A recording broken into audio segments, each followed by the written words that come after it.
varsti tahan osaleda Eurovisioonis. Kuldsaks saades hakkan laulma televisioonis. Tere, Oliver, kuidas sul suvi läinud on? Hästi. Mis sa teinud oled? No, ei teagi veel. Nii. No, sa oled Eestimaal kõige kuulsam mees. Kas sa oled selle poole aastaga kuidagi muutunud ka või? Jaa, muutunud küll. Aga öeldi seal ajalehes, et kõige kuulsama 5-aastase poisi sünnipäev käis. Valged ruused. Vahel kõlavad mu laulud veidi ühteviisi. See ei tähenda üldse, et ma ei pea viisi. Teeme täna sellist mängu, et mina ütlen sulle ühe vanasõna või lause, sina proovi siis öelda, et miks just nii arvatakse.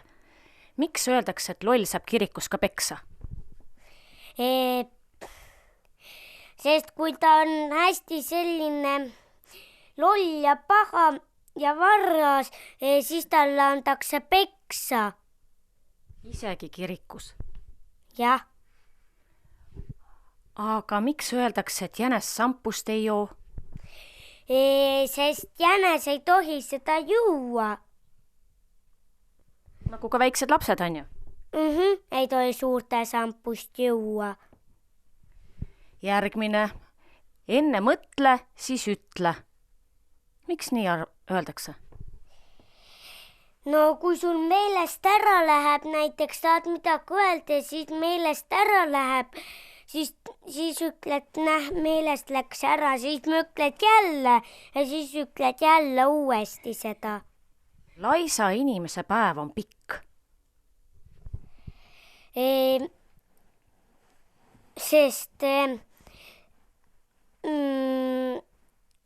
ta on väga laisk ja päev tahab, et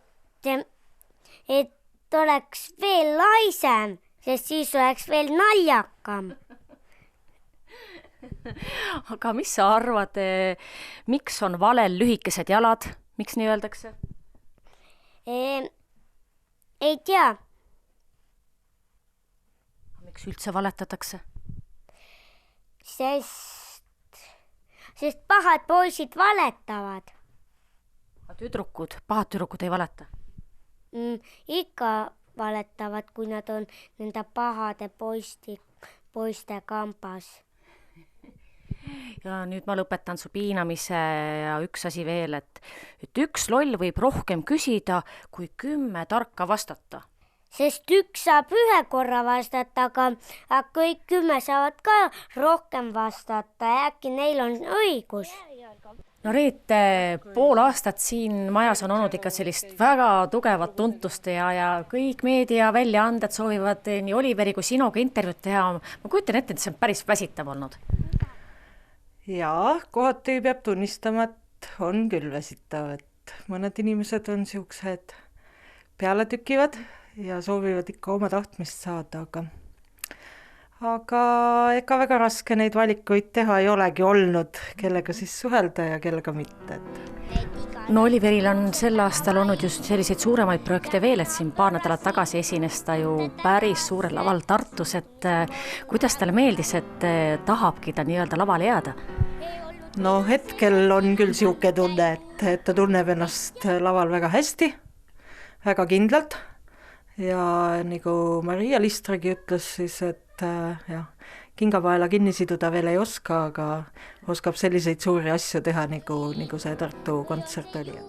Viib ja toob, meil jooksis tänavatel juuslike kasse. Kas sa kartsid ka või? Ei.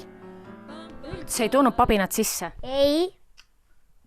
Jumal, sa pead mulle ka mingi sellise nipi või retsepti andma, et ma ei pabistaks näiteks, intervjuud tehes näiteks. Jah. No mis see retsept oleks? No ma ei tea. See on ka ainult kuskil keha sees, ega ma seda välja ei saa nikertada. Ma ei tea. aga Oliver, suured tänud sulle, et sa leidsid täna aega minuga rääkimiseks ja ole selline sama vahva ja nutikas edasi, on ju? jah. Ütled veel midagi Eestimaa rahvale? Ei.